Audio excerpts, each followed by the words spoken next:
Hi neighbors. They say a goal without plans is just a dream. Well, city leaders in Pismo Beach are doing more than just dreaming these days. They're setting very specific goals for the next 2 years for our city, and you have helped them do that. It always starts with input. So we ask the community, what are their priorities? And what we do is we align our community survey, which is called Pismo Voice, with our budget process. Every 2 years, the city puts out a survey. It goes out with your water bill, and you can fill it out online or even over the phone. It's your chance to give your 2 cents worth about what you want our city to be over the next couple of years. And that input is then used to set a 2-year budget. Unlike other areas and other cities that may ask for input at the very end once everything has been settled, it makes it very difficult to add anything that the community actually wants.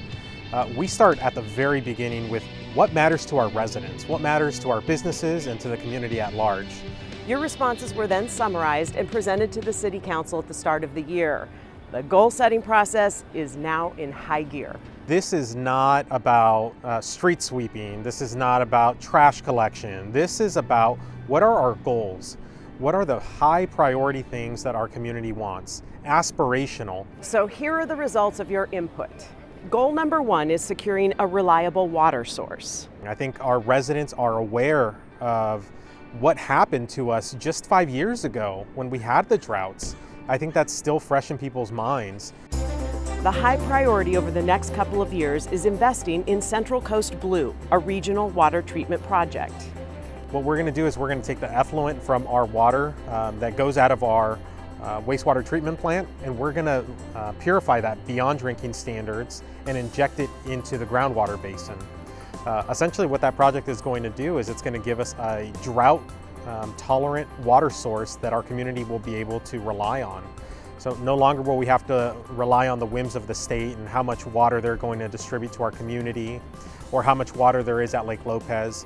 Here locally we'll be able to protect and make sure that our destiny and our water security is there for future generations. The city is now finalizing agreements with Arroyo Grande, Grover Beach, and Oceano, and getting geared up to go after money to pay for the project. We're going to be going after millions of dollars of grants. We want to have that offset the cost for our local residents. So right now we're in the design phase.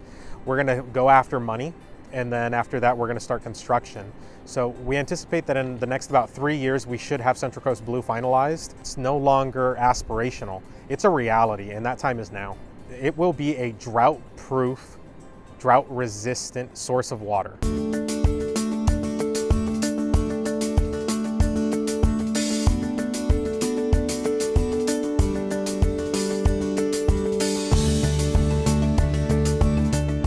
Goal number 2 is making sure our police officers and fire personnel have the resources they need to do their jobs. Our current fire station on Bella was built in the 40s.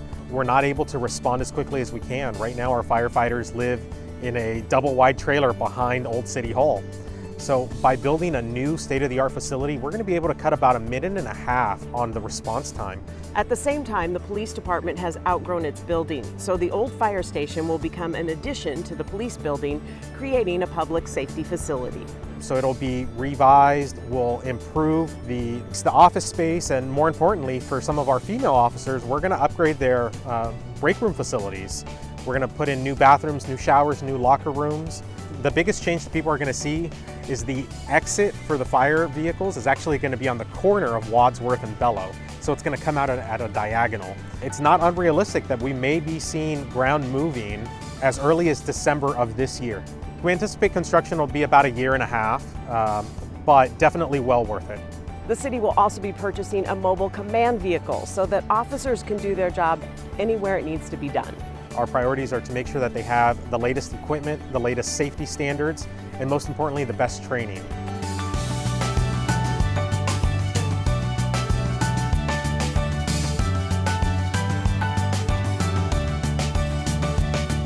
Goal number 3 is something locals and tourists are keen to see improved: parking, particularly in the downtown area. And when people say parking, we know that they also mean the circulation, the lack of parking, the fact that there's not enough resident parking at times, including in residential neighborhoods. And the outdoor dining allowed during COVID is fantastic, but it took out parking places in the downtown. So where do we go from here? Do we need additional surface lots? Do we need a parking structure? Do we need a parking lot that's not in the downtown and we provide shuttle service, or a convenient pedestrian access or bicycle-friendly access in order to get to and from the downtown? Getting to the Pismo Preserve is as popular as it's ever been. So we're looking at all of those things together to figure out what are the solutions. Some of them are quick fixes, others are going to take some more time to study and really evaluate. And it's not just about vehicle parking. How easy is it to get around town on foot or on a bike? How are people able to circulate around the system? One of the biggest requests that we received was for more bicycle amenities. That's more than just lanes. Is there a place to repair your bike on the side of the road if you get a flat tire? We want to provide additional enhancements for our mobile app so it can tell you where is there a parking spot, so that you're not having to circle around the downtown. You can avoid Pomeroy if you know that there's parking on Addy. So that's what we want to get to. We want to make it more effective and more efficient.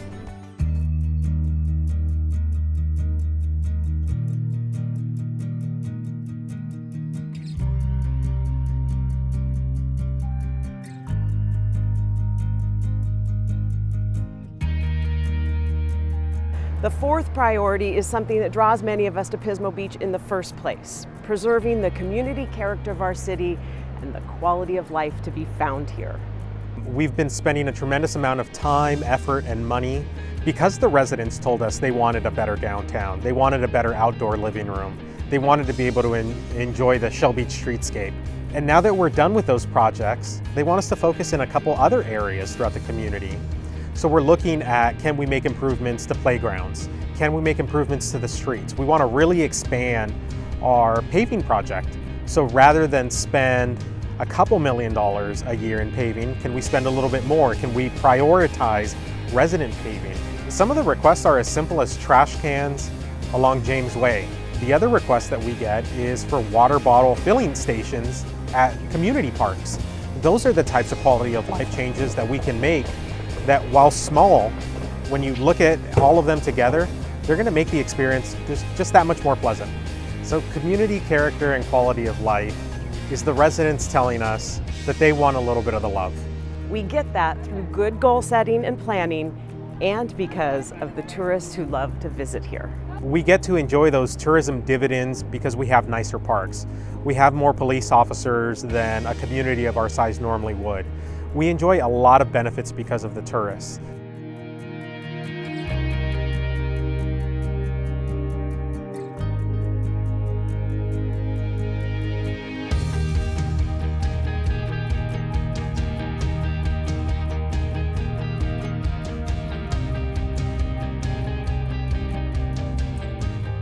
So lofty goals for sure, but plans are being put into place. And over the next 2 or 3 years, thanks to your help, expect many of these goals to come to fruition. Until next time, neighbors.